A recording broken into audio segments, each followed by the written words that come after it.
Hello everyone and welcome to this week's review.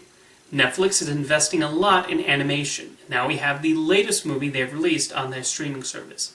Centering on four siblings who try to get rid of their uncaring parents, I've been looking forward to the Willoughbys ever since the project was announced, and a large reason is due to the talent involved. The movie was directed and co-written by Kris Pearn, who might be one of the best storyboard artists working today. Some of his most prominent credits are in a number of films produced by Sony Pictures Animation. He was the head of story on Cloudy with a Chance of Meatballs and was a storyboard artist on the likes of Surf's Up, Hotel Transylvania, Open Season, and Arthur Christmas, the last two of which he earned Annie Award nominations for. The folks at Aardman were actually so impressed with his work on Arthur Christmas and the Pirates Band of Misfits that he was even invited to contribute storyboards on the Shaun the Sheep movie and Early Man. Kris Pearn also made his directorial debut on Cloudy with a Chance of Meatballs 2, which I found to be quite delightful with its creative character designs, colorful animation, and inventive use of food and animal puns. So it's unsurprising that the Willoughbys will be similarly imaginative of how it depicts the world inhabited by these characters. In fact, Craig Kalman, the principal character designer on Cloudy 2, also did the character designs for the Willoughbys. I bring all this up before getting to the meat of the review because I feel the artists who work on animated films don't often get the credit and recognition they deserve, but they really are responsible for so many of the things we praise in animation. So what did I think of the Willoughbys? I really liked it. There's almost a Roald Dahl feel to it, as it mixes a dark storyline with winning humor, while also giving us characters to root for. The early scenes, where we see how the Willoughby patriarchs treat their children, are a good example of this. We see their rotten behavior and how they're not fit to raise children, but the absurdities to which they go about this adds to the humor.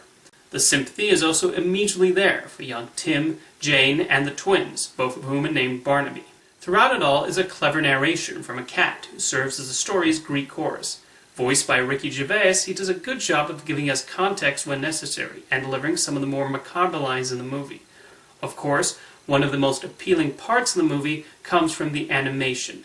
The entire film is made to look like stop motion, and that gives it a unique look, and if anything, it makes the character animation even funnier. I love how expressive they are, and Kalman's designs give each of them a unique appearance. That all helps the Willoughbys stand out from other computer animated films. Although I actually feel we're now seeing a lot more filmmakers playing around with what the technology can do. Too often you'll see people try to implement rigid rules on animation, saying it can't do this, or it has to look like this. And I like how in both of the films he has directed, Kris Pearn has essentially thrown out the rulebook. The film moves at a fast pace as it jumps from one set piece to the next. I think one of the highlights is a chase in a candy factory, which has so much fun with the environment and the camera angles. I did find the movie was stuffed with a lot of plot lines. It seemed like a new one started every 10 minutes as we go from the children dealing with their parents' behavior, to them finding an abandoned baby, to them getting rid of their parents, to their getting used to a nanny arriving at the scene, and so on and so forth. This definitely did not hurt the movie for me, but it was difficult not to notice. I hope the Willoughbys scores a lot of views for Netflix because I think these characters will be well suited for a streaming series. In conclusion, The Willoughbys is a funny and charming animated comedy that has a lot of fun of its clever premise. Please give it a watch and let me know in the comments what you think. Thank you for watching this week's review, and I'll see you next time.